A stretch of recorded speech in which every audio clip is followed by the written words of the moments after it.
Hello, all, and welcome to the Fantasy and Sci-Fi Fanatics podcast. I'm your host, Daniel Coolbaugh. Today, I have me a very special guest, Ray Jameson. Ray, how are you doing today? I'm doing well. I'm having a good time and happy to be on your show. Yeah, I'm so glad you're here. These are the things that people don't see, right? Like we've had three scheduled, and my son, and then my oral surgery did not have that in the cards. So I'm always like, I just want to get everybody on that I want to get on and chat with everybody I want to chat with, everybody I want to chat things about.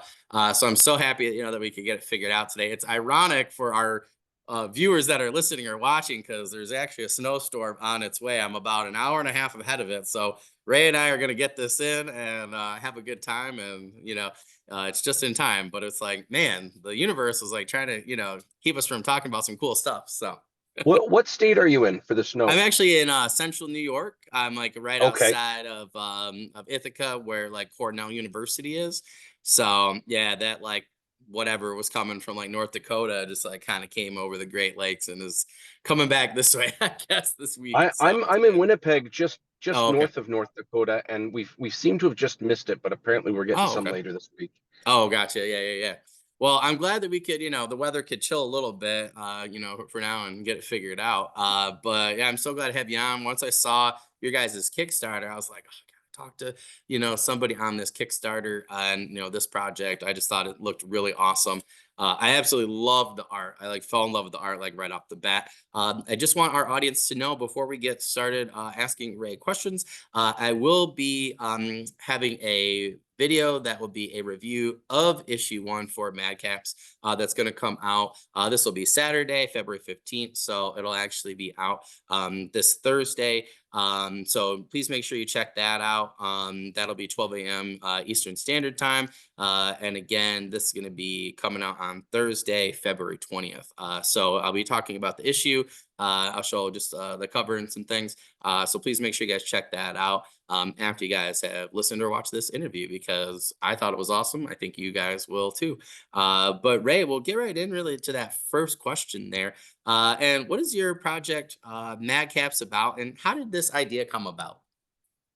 So this project came together over a long course of time. So I've played in the last just over a decade. I've played a lot of tabletop RPG, in specific Dungeons and Dragons.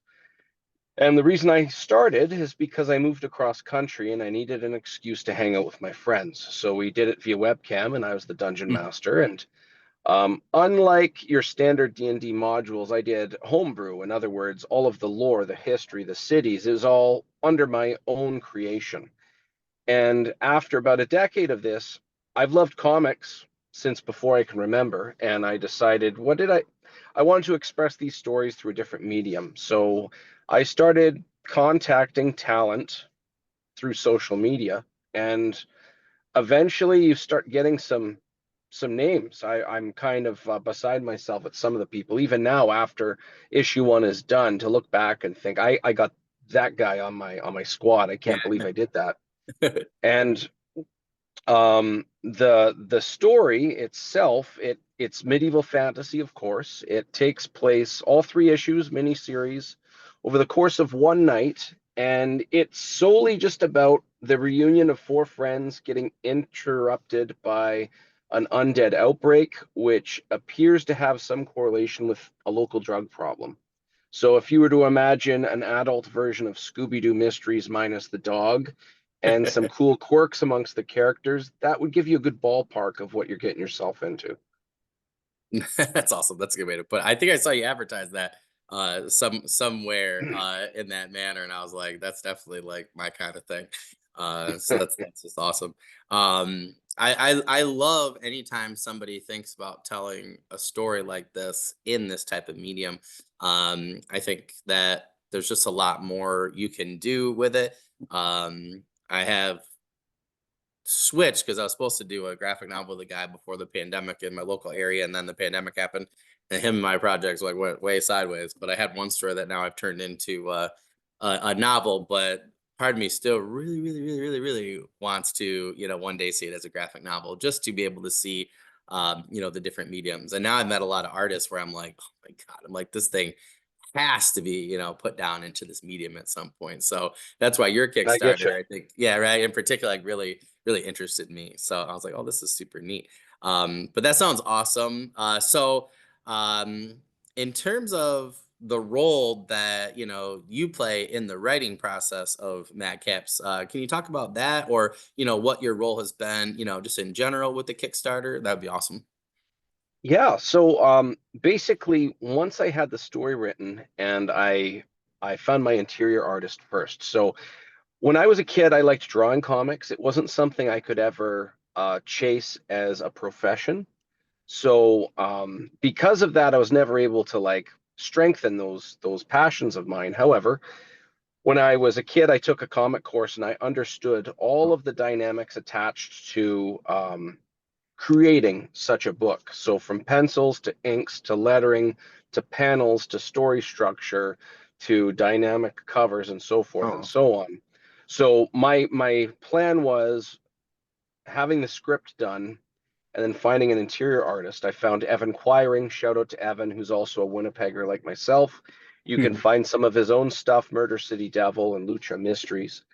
And once I had that done, I looked for a colorist. The colorist would be the next logical choice. I found Dan Kemp, and to my surprise, he said yes. And anybody who doesn't know who Dan Kemp is, he's colored over 100 issues of Spawn, Amazing Spider-Man around that Civil War era, early Marvel Knights Daredevil, and I mean the list goes on. If anybody's ever seen the Ben Affleck Daredevil, which many people do not like, the ending scene that brings up the credits, you see him jump off the end and he throws his baton up Mm. and all of the cord squiggles up. That is an homage to Marvel Knights Daredevil #1, and the fella that colored my comic colored that imagery. So it's just really cool to for him to say yes, and oh my goodness. So we're gonna have some really nice additions to an already cool setup with Evan Quiring's work. After that, I needed cover artists, and I'm really happy with the different ones I have. And eventually, Micah Myers is my letterer. As I was putting this book together, um, I have a day job, so this isn't something I could invest all of my attention into. So there's certain things I could, the scripting, for example, and reaching out and establishing these artists and communicating my end product and finding that end product through them. But one thing I can't really do is distribution. So I found a Cool. publisher, Philip Russert of Philbo Publishing. Shout out to him. I'm very satisfied with how he's been helping me out. He ran my Kickstarter for me, obviously for Oh, fee, and he goes to different cons, so he'll be taking my book with him. And oh, cool. overall, just a really happy experience altogether. Oh, that's super cool. That's awesome. And this is why I think it's really important to get people like yourself, right, who are in this type of industry or have these type of Kickstarters projects, and products, because I think it really makes people think a little differently about not just their overall, products, but Kickstarter, but just I think really kicks around different ideas for people. So that's why I always like to try and bring people from different mediums, on here. People are like, why you interview directors? I'm like, or actors or Why voice not? actors. Yeah, I'm like, it's kind of cool, like I have a lot of different people where, they've messaged me like, oh, that was actually really interesting. I never thought I could, listen to Ray and, pick something up for my own project. And I think it's a natural cultural diffusion. So I think that it's awesome that you're able to connect with so many cool people. I have to say, when I was looking, when you first sent me, like what the project was, and I'm like looking at people, I'm like, holy moly, like you guys have like a really stacked crew. And it really like piqued my interest, not only because of the product itself. Like that was the first thing. I love the first image you sent me. I was like sold to, like, I don't even need to look it up. But then I was doing my homework for the questions. I was like, hey, there's a lot of really interesting people. Then I went down a rabbit hole of seeing the things they worked on. I was just like, dang, this is going to be a really cool project. But I'm kind of curious, just real quick, just to kind of talk about the DM experience a little bit. I'm kind of curious at, to what degree did your guys' like campaign or, your role, as a dungeon master really play in your ability to, to write this script? I'm just curious because I did something similar with a novel recently. So. Yeah, I get you. So, like I was saying before, I had about just over a decade worth of lore and world building with my players, and they had a lot of shape on history. If I recall anything that happened during that decade, it's the equivalent of watching like a favorite TV show. If you watch Mm. something, a brand new episode, and hey, that ties really good with season two, episode four, um, the recollection is more memory as opposed to I made it up in my mind. So for me to transfer that to a story, the only thing that I really changed was the characters I took out that were played by the Mm. players, and I injected my own in. So in regards to the Cool. history and everything that was going on and all of the events, it already happened. It was just through the lenses of a couple of new injected characters. Oh, So there that's was a cool. bit of a combination of two things where I was more or less reporting fictional news and then adding to it as well. That's the Oh, that's best way cool. to put it. Oh, that's really cool. I just think it's funny, and I think it's interesting to point out because you and I kind of did like different things, same thing, but different sides. I actually took my characters that three of my friends and I played in a campaign. I liked the setting. I was like, oh, dark fantasy was good, and we're still in like a dark wood, but a lot of the things that happened to us, I was like, no, I just kind of want the characters. And the characters, for me at least, for the story, were a little bit different. I actually put them in a whole separate world. So it's funny how we did two opposite things, but came up with Yeah, that's a story. interesting. So, but I think that's what's always cool about talking to, different people. I think it's good for our audience to see too, because we have a lot of, people that are just starting out with projects, or maybe they have, a couple books out, or, or something like that. But I think it's always good for people to see that, you and I can both do something completely different and come up with a really cool product. But it's funny Hmm. that we were kind of similar with the game background, but took like two different things and started with those. So I always find that like super, super interesting. But thank you for answering that question. That's super cool. Kind of gives me some different ideas going the other way next time for a couple stories. But that just sounds really awesome. So this is always my favorite thing, is just really, to dive in and talk to people about their storylines in particular. So what is the storyline for Madcaps about, and how did you decide where to start for this first issue? So the Madcaps, this is my first time writing a comic, and because of that, I wanted just a short story. In this case, 3 issues long. Yeah. I'm not. I don't have the audacity to claim the first thing I ever professionally release to the public is going to be ongoing monthly and the most popular thing ever. So really, this was just a of all of the things that I did in tabletop gaming, I wanted a short story that could just be expressed and out of my system. So the easiest way, I picked one story out of all of that lore. And again, I wanted this to be like a one-shot D&D campaign, Oh, beginning, that's middle, cool. end. All 3 issues are like different acts, but they more or less could stand alone in regards to action and entertainment and Mm. concept. But basically, my thing was, I'm doing this for the first time. I'm going to start small, and I'm not releasing it to the public unless I feel it's worthy of the industry, regardless of whether it's the best or the worst book. I wanted to make sure that I had an acceptable amount of talent, be it my letterer or my cover artist or interiors or colors, the works. And when I got to that point, okay, so I have an end game, so when it's released, it's done. If I did the opposite, where it was like multiple issues and it ended up not being that well and I had to cancel, I think that would be more. I just don't think that would be a good result for anybody. I'd hate for And people to really like it 3 issues in and cancel. I wanted to just have a really good statement of a short story, and that's that.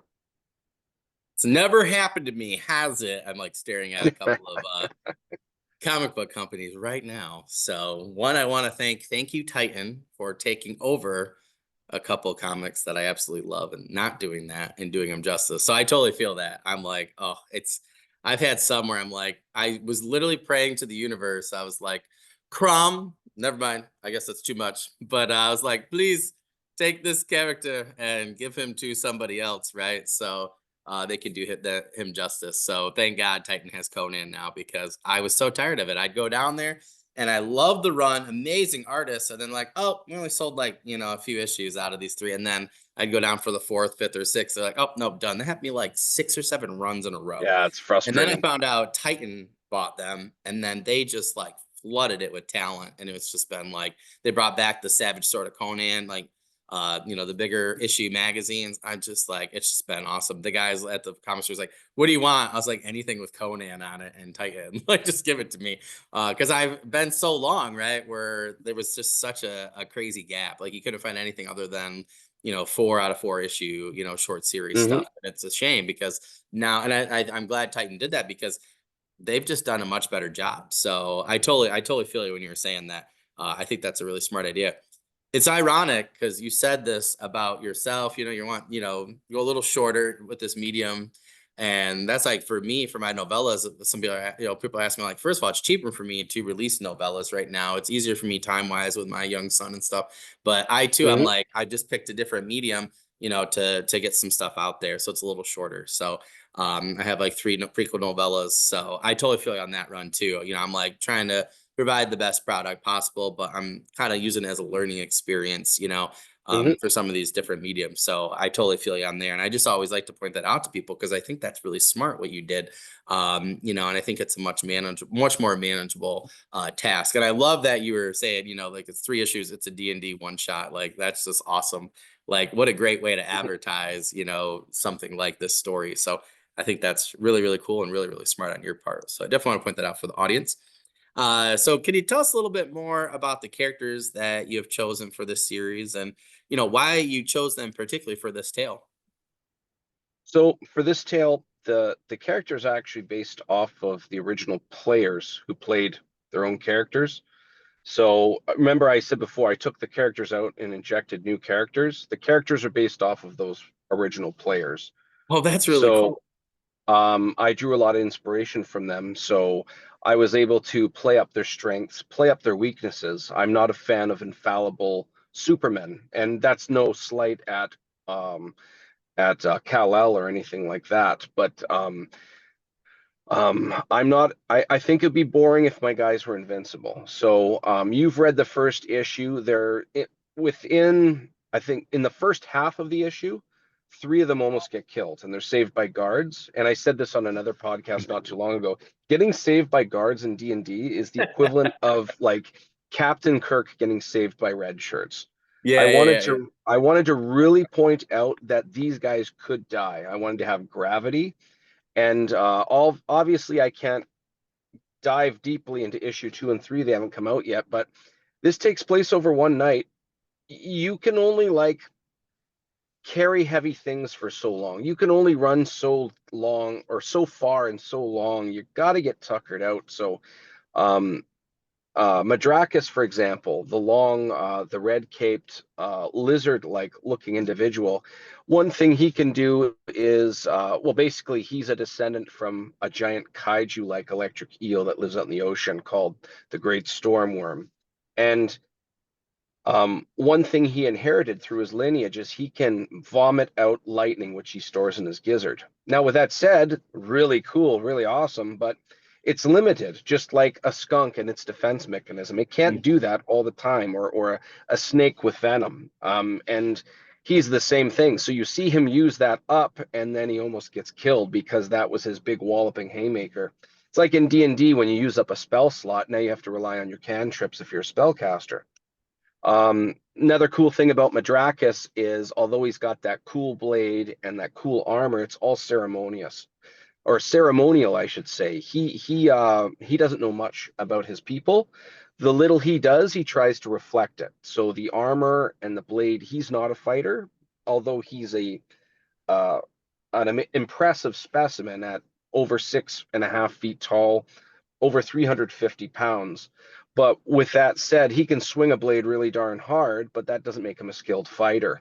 The most impressive thing about him in specific is actually his intelligence. And he would be considered an amateur mage or a wizard to be. He just hasn't had the opportunity to hone those skills. One of the things you see in the first issue is as you already know, he catches an undead individual by the throat, sets its head on fire. just to give you an inkling that he knows some type of magic, but you don't see him really rely on it.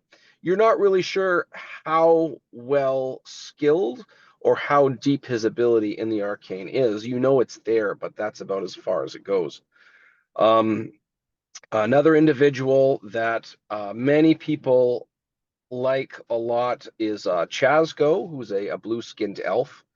He is an uncommon form of elf known as an Arger. Argers, they live in a mountain range that is predominantly riddled with silver deposits. And in real life, you can see this with human beings. If they consume a lot of silver, it actually tattoos their skin blue.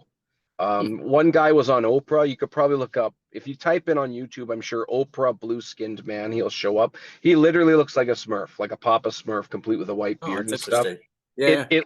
it looks fake. It looks like a really good makeup job right in under the hair and everything, but it's a legit thing. But anyways, Chasgo, his blue skin is a similar effect, but because it's fantasy, all of that silver in his veins gives him some resistances to magic. Oh, that's Um, cool. his people are would be viewed as what you would call xenophobic. They want nothing to do with outsiders, but they're very primitive, and they're kind of violent towards anything not of their own kind. Chasco viewed his people as kind of dysfunctional. He wanted really nothing to do with them. Eventually, he was approached by a being called going by the name of Annette, and she was able to grant him magical gifts. She was able to actually negate the silver in his veins and actually have him be a spellcaster. Another cool thing about Argers, they literally worship the mountain and they view magic as like an abomination. And they in their belief system, they believe the worship of the mountain is what makes them so resistant to magic. But in reality, it's just the silver flowing through them. That's So cool. Chaz goes in a very difficult position because he wants to leave and he has these abilities. If he stays, he's doing abominable things. If he leaves, people that look at him, it's an Arger, kill it, it's going to cause some trouble. One of the magical gifts that Annette gave him was the ability to conceal his appearance. So he looks like a human. And living in Ivywood, he ascended ranks and he's become the representative of a noble. And one of his end games is to get the higher ups to accept him comfortable enough that he can actually reveal who he is and find a means of other Argers to leave that mountain range. He's got lots of cool stuff coming up. I already shared that black and white image of you, which is a variant cover of issue 2. He actually is a pet. It's a three-eyed albino crow, and there's more to talk about that pet, but I'm really excited to talk about him. The other two, the other two left rather, there's Sarlacc. He is a full-blooded dwarf. His people, his specific type of dwarf, they left a mountain, a mine essentially, and they wanted to just farm on mainland. So being as dwarves are stereotypically stubborn, they started to farm in a swampland area, and over time, through hard labor, terraform it to fertile lands that you could actually grow crops on. Because of this, in the middle of the swamp, culturally, they have grown to identify, track down, and pacify things that go bump in the night, things you would find in a swamp, essentially. He ended up moving to Ivywood, which is predominantly human and orc, and he felt impressed to show more devotion to a deity he refers to as the divine.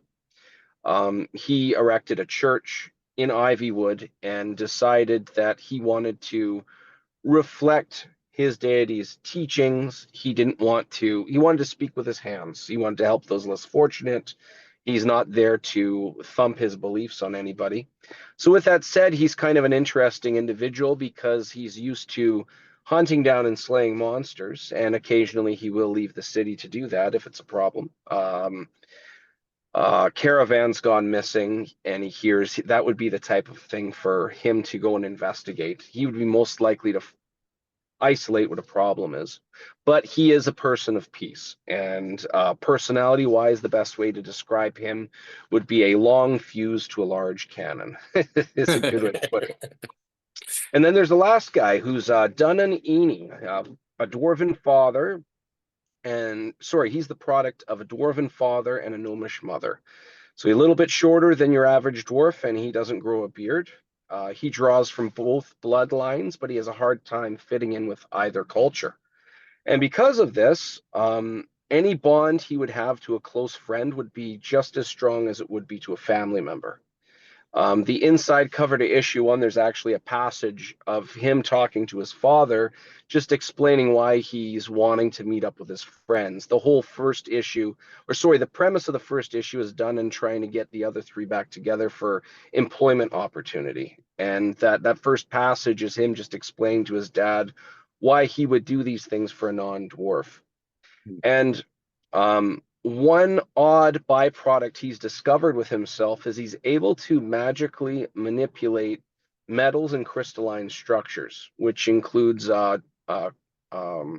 jewels and glass, but also like copper, iron, and various other things to an extent. And one of his coolest things is a contraption which comes up over his shoulder. It can blast raw arcana out of it. It's rigged to do that. Um, he he's not exactly sure why he has these abilities, but his tentative conclusion right now is his gnomish mother, who has magical influence on nature, somehow that mixed with his father's dwarven blood to make him as the end product. Somehow it's a variant of those two things, which gives him said control over these things. That's the long and short of all four of them. And I could go into a lot more depth, but at the end of the day, I think it's just more exciting to go in there and start reading and picking up on Oh all of yeah. these characters and what they have to bring to the table. I was gonna say Sarlacc was my favorite. I ended up like Yeah, I was just like I love dwarfs, so I liked him a lot. So I actually ended up taking a writing break from doing a different short story, and then I ended up coming up with like a whole series of like for like these dwarves on one of my. I actually ended up just like changing a whole bunch of stuff for my secondary fantasy world, and I was like I added a bunch of dwarfs to it. nice. Yeah, just because of him, and I had a particular character that he kind of reminded me of that was kind of talking to me, and I was like, oh, okay, cool. I was like, you can be the main character of like this series, but it was like particularly because of Sarlacc. So I thought that that was Cool. really Thanks, cool. man. So yeah, it was really awesome. So one of these days when I could finish that one off, I'll send it to you. But yeah, like I came up with like their whole society. Yeah, I had like read that, and then like with that character, I had like several dwarves that just all found me at the same time. There was like three different stories and characters. It was got into that like Sarlacc was one of them. So that was really cool. But yeah, I was just like, oh, I got to do a dwarf thing now. And I just spent like 2 weeks straight. My buddy's like, what are you doing? I'm like, this was really cool. I was like, I just read three Because great dwarfs. dwarves, you know? That's Yeah, why. because dwarves, I know, right? Yeah, like the video game is great, you know? So I was like, yeah, why question me? And then Rings of Power season one had come out, and I was just like, oh, and I had to do a dwarf thing. But yeah, Sarlacc, Dwarfs for days. yeah, he was one of the ones that started spinning that wheel for me. So it was really cool. So I'm excited for Right people on. to check that out. But yeah, I love that variant cover. So at some point I'm gonna have to check that one out. Oh, now, do you I know miss who that. drew that variant cover of Sarlacc? That is Mm-mm. done by illustrator Harvey Salteras. He drew Oh. the first year of Ghost Rider from 1990, where Dan Ketch took Ooh, over as the writer. Now, Johnny Blaze being the what? original Ghost Rider, nobody ever thinks of that imagery of Ghost Rider. When people think of Ghost Rider, it's the imagery of Dan Ketch. The fellow that drew Sarlacc was actually one of the individuals that had direct influence on that Ghost Rider look. So when you see the two movies, regardless of whether they're good or not, but Nicolas Cage playing Johnny Blaze, they made him look like Dan Ketch's Ghost Rider. So basically, when you watch those movies, the guy that had one of the main influences on that look is the guy that drew that cover that you like. Oh, that's really cool. No, that's awesome. I say I have some of those from that time. So that was some of my favorite Ghost Riders. So that's really Yeah, cool. yeah. Um, yeah, that's really awesome. But even like the main cover, like the first one you sent me, I still think Sarlacc's my favorite on there. It was hard for me to pick, but yeah, once I get into it, I'm like, oh, this is my thing. Yeah, But that's really that's done cool. by Jimbo Salgado, Oh, and so cool. he's drawn a bunch of stuff, Batman Unhinged, and like various other things.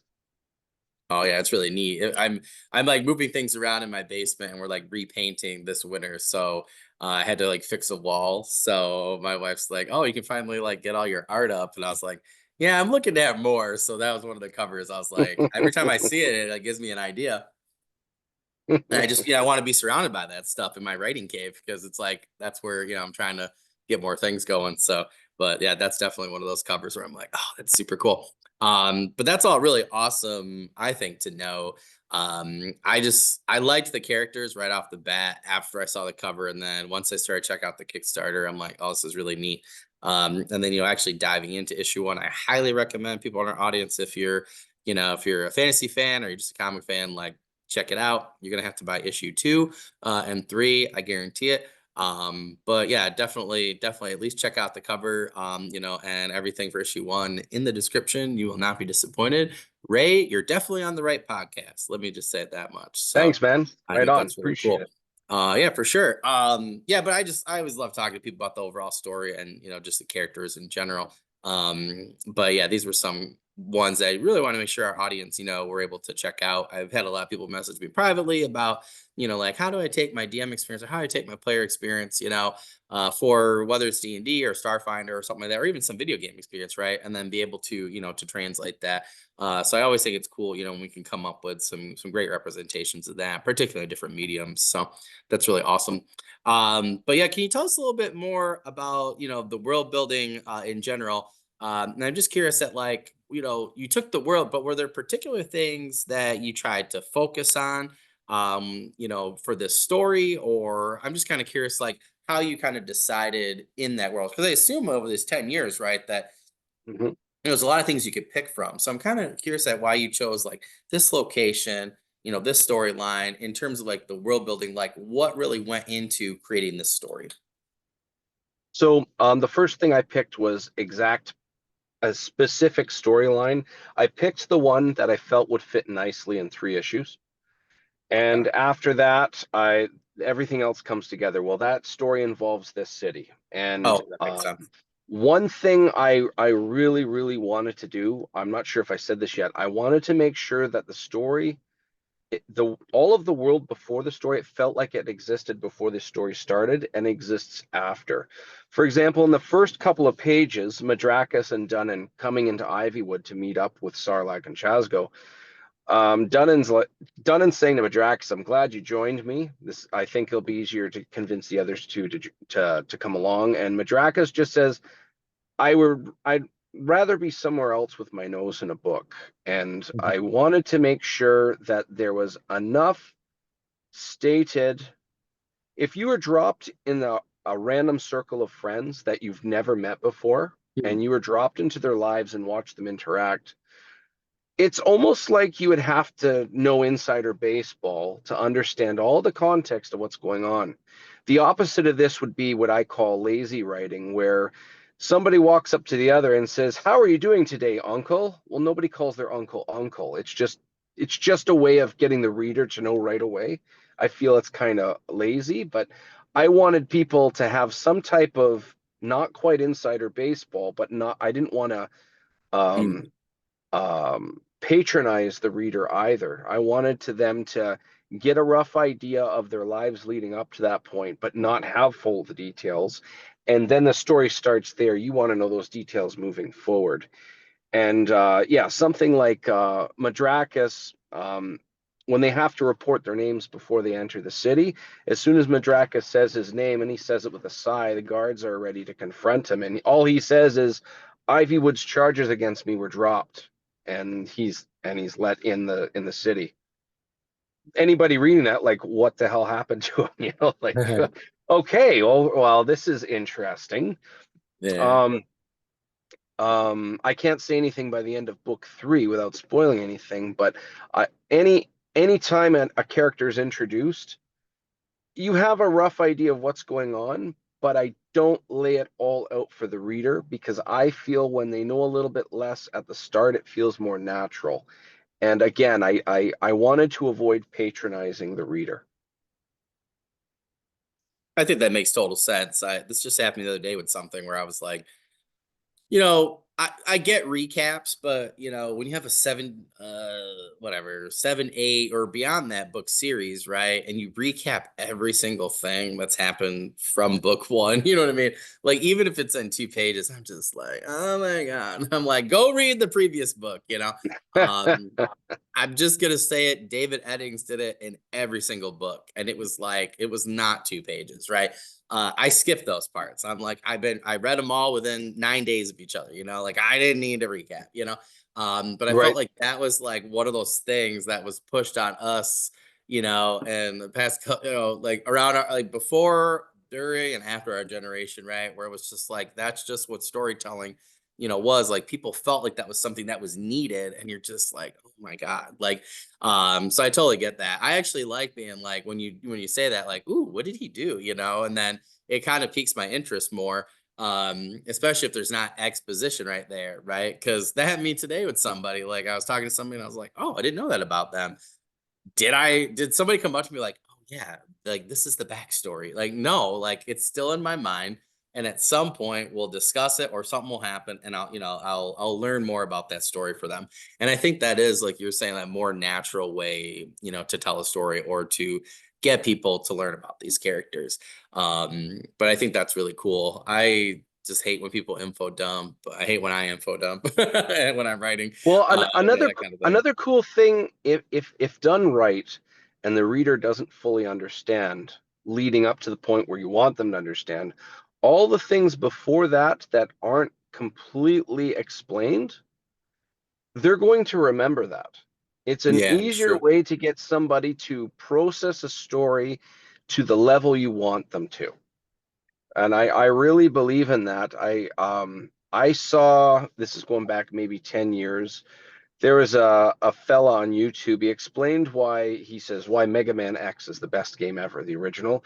And he Mm, goes on of saying it doesn't play out how to play the game. It makes you figure it out mm. um, in such a way where it feels natural. And I feel that way with storytelling. Don't lay it out. Have people just experience their way into it. And the any questions they have, I'm sure eventually will be explained. Yeah, yeah, yeah. I think that makes total sense. I've been working on my fifth draft, doing that very thing. Um, to some degree, I've been struggling with, my developmental editor did a great job going through. She's like, I feel like I'm like the story took place with these like you and I are in like the front seat of a bus, right? She's like, but then we're like in the seat behind, and then we're listening to these two tell the story that happened to them. She's like, I want to be in that seat, being one of those two characters. And I was like, oh, that's such a good way to put that. So I think about that a lot, with different mediums, and I think that's what's great about comics in particular, though, right? In this type of medium where it does put you in it right away. And I do think that, it is helpful to have, a way to visually tell a story as well as write a story, because I think it is a way for you to bring it in. But I gotta say, over the last like 10 years, like 12 years in particular, I've seen so many people do a better job of what you're saying, like in terms of graphic novels, in terms of, letting us figure it out, right? And I have so many at my house that just do a much better job of telling a story just in general, and really using that visual medium to help. I think some people before that maybe relied a little bit too much on the visual, and then the writing suffered a little bit Hmm. at times. But I've just seen so many, the good people did it well, but everybody else kind of like, hit or miss. And I think Yeah, that's why there's a some hard way comics of didn't doing survive. the whole show don't tell, Yeah, and yeah. an extreme of that, which arguably worked well for that specific movie, is Castaway with Tom Hanks. Oh, yeah, Because yeah, it's yeah. just him, a lot of the things he has to just you just have to see him go through it. There's not a lot of Yeah. room for dialogue. But yeah, there's a lot of cases where maybe there's room for more dialogue and that tough balance of going the other way of, oh, you know what? Shut up a little bit. Let the story play out in some cases Yeah, yeah, too. yeah. No, no, totally. There's like a panel I'm thinking of. I had like a 6 issue. It was almost like a Shang-Chi like retelling, I think. Like, I don't know, like I think someone had that idea from a small series that I had. I'm so happy when they did the character justice. But then there was another artist and writing team that did a similar style where, like they're the son of a assassin masters guild or whatever. And it was all this ninja stuff, but it was so cool. But it was so expertly done with how they told the story. I still remember like a bunch of panels right in a row where it was like there was so much story that was told with the few words. Um, but they had a great way of, balancing that medium, and it still stuck with me. I still have all 6 issues. I have all my comics, but that's one in particular. I was like, I really like this. Can't tell you who the writer and artist was. I'd have to look it up, but it's still stuck with me to this day, where I always think like, if I was to do this medium, I would really want, to do that style. And when somebody does it well, I'm like, oh, it reminds me of that story, and how they told the story. And I thought they did a really good job. But I think that's really a great point that you make. And no, I think that makes total sense. So how did you guys decide particularly on, like, this is like more of the comic aspect, right? And the Hmm. imaging. But how did you guys decide on how the art, coloring, and text would look like within the physical project itself? I know a lot of people are thinking about doing this, but I think they fear that lack of experience for themselves. So I think it's good you got a good team. So I'm just curious about that for our audience. So that was a concern of mine going into it because this is my first time on the creative side. Yeah. I wanted to make sure I had good cohesion between myself and the interior artist in specific, because he was not just drawing pictures, he was also drawing story. Yep. Where people on the cover, they've got a bit more liberties, we'll put it that way. Yeah. Yeah. That's great. And I guess what I did is I wrote out the script, I described the panels and the dialogue, and then that I wanted to make sure I was thorough enough in description, but I didn't want to come across as controlling either. So I did two things. The first thing was I drew out every page how I thought it could look with a stickman format, just very basic. I did it on a whiteboard and took pictures of it and attached it in the script. But then on the flip side, I disclaimed myself and I said to Avon Iring in this case, I said, I trust your judgment. If you think something is going to look better from a different perspective, or two panels will look better than one, go for it. I want to see what you have, and we'll go from there. And between those two dynamics, I was happy with the end product. That was I found that to be for a first time, I felt that worked out very well. Well, that's cool. I think that's a really good like example of what I've talked to several people about. When they really want to do a project like this, but like you said, first time doing it, it could be pretty overwhelming, right? So, but I think that makes total sense with with how you approach it. So I think that's some really good advice. So In my experience, especially with artists and expression, you obviously have to have some creative constraints. Too many could kill the artist's flair and their talent. yeah, I'll give you one example. We mentioned the Sarlacc cover with Harvey Salterras drawing it. Originally, I wanted the image to look like, I wanted Sarlacc to be in the middle of something of danger, but I wanted him to have a calm composure.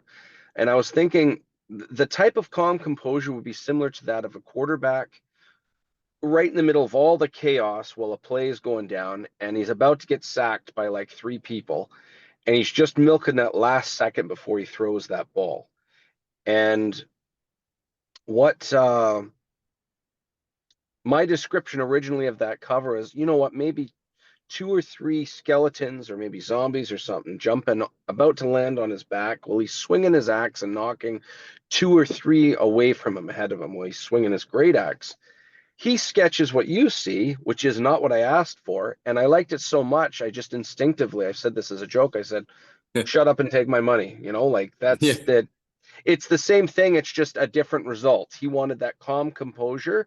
Most people, if they slew a giant monster like that, they would be breathing heavy and distraught. And I almost died, where he seems like this is just a Tuesday. So I got the same thing, but I gave him enough liberties that he was able to express what I wanted.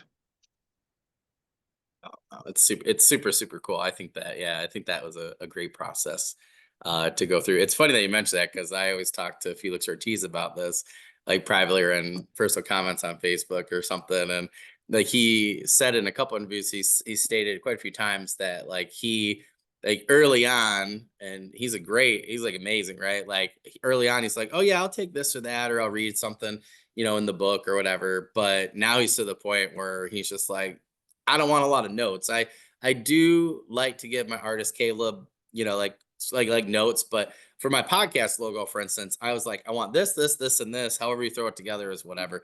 And I just could not believe. I was like, I want a magic sword, glowing blue, and then I want like with flame, blue flame. I really want like an old school, like ray gun, black shirt, looking like my face with this circle in the background. And like in my head, never in my million years would I would have thought this is what he would have came with. And now he's doing my logo for my Monster Hunter series, and he was like this and that. I'm like, I want to look like Chip Stone, like it's weathered. And I want just the logo. I want it to be like a snarling wolf, kind of like The Witcher, but like coming out of like a shield crest. And I was like, I don't want to be able to see the bottom. Like that, but that's all I said, right? And I'm so excited. He's like, I'll have something by like this weekend.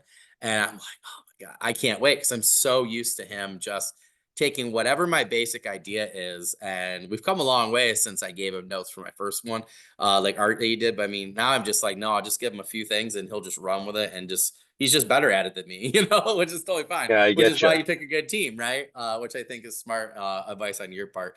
But yeah, I think that's super cool. I'm going to have to get that covered though at some point because I Thanks, man. absolutely love Sarlacc on there. I think that was just a brilliant move. I love the face that he is making when he's like staring at his head. That's just awesome. If you are That curious at that what I'm uh saying, check the description, guys, and the link's right there. So, that cover, I have the original ink work hanging up in my oh, house. that's so cool. That's Yeah, awesome. all anything that was traditionally done. So the Jimbo cover, the main one, Sarlacc, and why can't the Madrakis cover. That's Um, another cool. that one is hand painted. That's not digital. Oh, wow. And that's done by a guy named John Zalesnik. John Zalesnik, he's been around, he's been in the game for a long time. To give you context, if you've ever played the original NES, there's a game called Shinobi. He Oh, painted the yeah. Yeah. cover art. The cover art for the cartridge is his painting. Oh, that's cool. And he's been like Magic the Gathering, Warhammer, and various other things. But this guy's been in the game for a while. So that Madrakis cover, hand painted, man, and it's like it speaks for itself. That guy's been doing this for Wow. a while. Wow, that's astounding. That's a really good hand painted cover. That's Yes. amazing. That's super cool. Well, that's really neat to know. Again, like I said, audience, check out the description. I have it here for you that way you can check out the different covers. But yeah, super cool. Before I forget to ask you though, Ray, in terms of when you guys do issue 2, are you guys opening it back up? For some of these the previous issues at all? For any of the physical copies or anything like that as like higher level Yes. rewards or anything or okay, cool. Yeah. So by the time this releases, there will be some information that is public. And I have to do the math here. It's fine. January, February, March, April. How many months to April 1st? January, that's 12 weeks. Yep. And then um, January, February, March. You know what? I'm going to say it now. And in case it's not public by the time you launch it, it will be, and it'll be exclusive on your end. Um, First and foremost, like you were already asking, I should cover that first. When we launch for issue 2, you will be able to buy issue 1, and Oh, we'll cool. have a combo where you can buy both. There's digital. We're still considering all the add-ons. There were some that worked out very well for add-ons, which I'm going to do again. There's some we either want to rework or remove altogether and bring in something else. But anyways, the cool announcement, which you can't tell anybody until this video releases, is I've landed some really cool artists for the cover art, and one of them, the one I showed you already, which is already public, is by Jay Sloan. It's going to be covered by Dan Kemp. As of me talking about this right now, still in 2024, it's not colored, but by the time this is released, it should. And to my surprise, they said yes. It was as simple as Yeah, yeah. that. Yep. No, totally. I think that's just a great lesson and example for our audience to learn. So but what should other writers know before joining a team and writing a comic? What's like kind of like your leaving advice for us on that.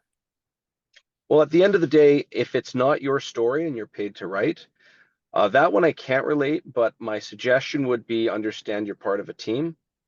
Oh, that's a good And one. if you're not in charge, but you're hired to write, well, there's going to be creative constraints right within those constraints, and be overly happy to take any amendments and just say, you know what, you want that change? Sounds great. I'm going to make it awesome, and then you're going to like that change because I'll bring my A game to it, and that's how you move forward. That's how you get um, more jobs and more opportunities that way. You don't. I'm not saying be a doormat, but you are. Since you're working with a team, what can you do Yep. to contribute to the team as opposed to Yep. make yourself stand out? No, I think that's actually amazing advice. That's talked to quite a few, comics people, on different teams. My friend Alan Silverwood, his pet name, like he was my first person that I interviewed for this podcast. And he's worked for he worked for Marvel, a bunch of different people, and yeah, that's what one thing that he said from day one. So I think that's we're almost 4 years later. So I think that's same thing, right? I think that's absolutely great advice for particularly for people that are trying to like I always have writers. So like, I want to write comics. I'm like, okay, cool. But can you work as a team? And I think a lot of people don't even want to be a co-author, right? Like, I'm hoping by next year I have a couple things and then I'm ready to do, a series as a co-author. So I'm also prepping myself, for that type of relationship. So I think prepping yourself for a team, whether it's a pair or like you said, more people, I think that makes total sense, but particularly in this industry. So I always like to, point those kind of things out for people because I don't think a lot of people know if you haven't been in the industry. But I definitely agree with you. It's definitely a team aspect. I think that's great advice. And the other one is if you're writing for yourself, um, don't don't submit your story for review or editing until you're finished the first draft. And the reason I say that is if you're halfway through the story and you get somebody else's opinion, they might be suggesting edits to steer the story in a way you're not intending to. So I think it's Cool. very important for them to see the start and the finish to the story so they know how to edit within a path that goes towards your end goal. That would be my hard suggestion for writing your own stuff. No, that's a really good one. I had somebody the other day were telling me they were doing that for their like novel. I'm like, you're just sending out individual chapters. I was like, even if it's just a copy, I was like, seems like people would still give you just some overall advice or or whatever, particularly developmental edits. I was like, why would you be sending it out if you don't have the whole thing done? To me, that's just very strange because you don't get to see. I totally agree. You don't get to see the whole arc. So I've definitely been cautioning people privately about that recently too. It was something I never thought I would hear, from somebody who's doing a novel in particular. So I thought that was very interesting. So I think that's just great advice, for writing period, and producing a really good product. I know My, we're. Oh, go ahead. I was just going to say my late father, he had this saying that if you're going to shingle your house and you tell 40 people, suddenly you're talking to 40 roofers. Wait Oh, till this time of the year. Don't use those shingles, use this one. And they all like bombard you with opinions. At the end of the day, if you finish shingling your roof and you show people, the minor details aren't going to matter. And they're going to be like, hey, that's great. Good job. Good for you. But if you give play by plays on all of your projects all the time, sometimes a lot of the advice is conflicting and it slows you down and it yeah, can yeah. actually destroy your creative process. Yeah, yeah. No, I think that is very, very valuable advice and very true. I had a couple people ask me like, "Where's your, like, where's your next draft?" Or like, "Can we see the in between 4 and 5?" I'm like, "Nope." I'm like, I have a lot of things I've thrown out. I have a lot of things that aren't working. And a character yesterday tell me, actually, he saved my life. I didn't save his life. I'm like, great. That's a rewrite for the whole first chapter I just rewrote. So I can only imagine if somebody came in and tried to talk to me and my like 14 characters right now that can't make up their mind on the Yeah, final yeah. process, so I totally agree. Too many hands in the kitchen, right? So I Yeah. think that's great advice. I just want to make sure we have enough time. We're wrapping up here time wise. Just for you to tell us, do you have any news updates, current projects, anything like that you can share with us? Obviously, issue two's on the way. If you want to just throw that date again, just in case people are Yeah, joining us for late. sure. So, as of basically go to the link, look up Madcaps, the Madcaps issue number 2. The launch time is the plan right now as of November 2024 when this is being Hmm. filmed. The plan is the start of April. so I'm pretty sure that's not going to be changing. Um, the breakdown of this whole book, the first issue is the four friends just figuring out that, hey, we help these guards stave off this undead outbreak. Sarlacc, he's examining the bodies because he's used to, as I've said before, tracking down and studying things that go bump in the night. He's like, this one individual doesn't have any bite marks on him. And I remember him from earlier. He was one of the junkies I turned away, and they're able to intercept a drug shipment. And from here, they're going to start going into enemy territory for issue 2. One of the things about anybody that's crazy enough to either manufacture or distribute or store drugs, I shouldn't say drugs. I should say illegal substances. We'll put it that way. This is not a don't do drugs book. This isn't like 1980, 1990 arcade games, blue screen, American logo, winners don't use drugs. Anybody from that era knows what I'm talking about. But anyways, Sergeant Slaughter comes in. yeah. Yeah. But if you're going to step on a home turf of somebody doing something illegal, they're probably going to be well guarded. And that's pretty much all I can say to this second issue. I've said this in a couple of other podcasts already, but as they say in volleyball, bump, set, and spike. Issue 3 spikes and spikes hard. So issue 1 is the setup. Issue 2 is them figuring out what the heck is actually going on. Issue number 3 is no pulled punches, and we'll see if these guys survive. And that's all I have to say about it. If you want to find me on Facebook, I'm known as DM Ray, DM short for Dungeon Master. You can find me on what's known as the controversial, I call it Twixter. You That's can awesome. find me as Raymond the DM. DM Ray was taken. You can find me on Instagram under the same alias. And I think that's all I have. Oh, also there's the Madcaps Facebook page. But of all of it, find that Kickstarter pre-launch page, Kickstart Madcaps issue number 2, and hit follow. You're going to be helping me out, and you're going to know the minute it drops. And I am going to be relieved when I can finally start openly talking about this story when it's done. That's awesome. You guys don't have to do too much work. All you have to do is go down to the description to find all of Ray's social links. Kickstarter links will be there. So all you guys have to do is go down and just click it. That's all you got to do. Done it. And then check it out. Yeah. Once you get there, your finger will do the follow and all those things. Your brain won't even have to do it after you see the amazing work that these guys have done. As soon as your eyes hit that cover, you'll be like, oh, done. And if you don't buy comics that way, I don't know if this is the right place for you. I just know what I like, I guess, by now. I've been buying comics for too long. Same with books now. But make sure you guys do that. Want to make sure this is such a great time to reiterate that whether you are, oh hey, you found this interview, like, oh, I want to review this comic, and I love when people get the Kickstarters right. The Kickstarters we love, tag, anything like that you guys can do to help Ray, but also his team, which he's mentioned quite a few times on here. We want to make sure we're reviewing any products, because whether it's a comic, graphic novel, we got people on here that have a very large team, directors and things like that, all the people that put the sets and stuff together.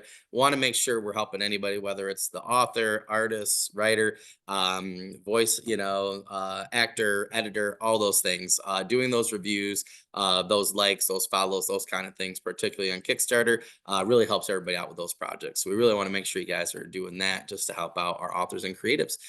Ray, thank you so much for coming on. I'm so glad we can get this in for you. I can feel the storm literally coming in behind me, because all of a sudden all my windows in my office are really cold. But I'm glad we could have this chat. I learned a lot. I'm really excited. I'm actually gonna go back and read issue 1 again before doing my review, just because you mentioned some things. I'm like, oh, I didn't pick that up before. So I'm gonna go back and check that out again. Make sure you guys check that out. That'll also be in the description here. But Ray, if there's anything else I can do for you, please send it my way. Appreciate it. Awesome Thank project. you. Really excited to get Thanks, in. man.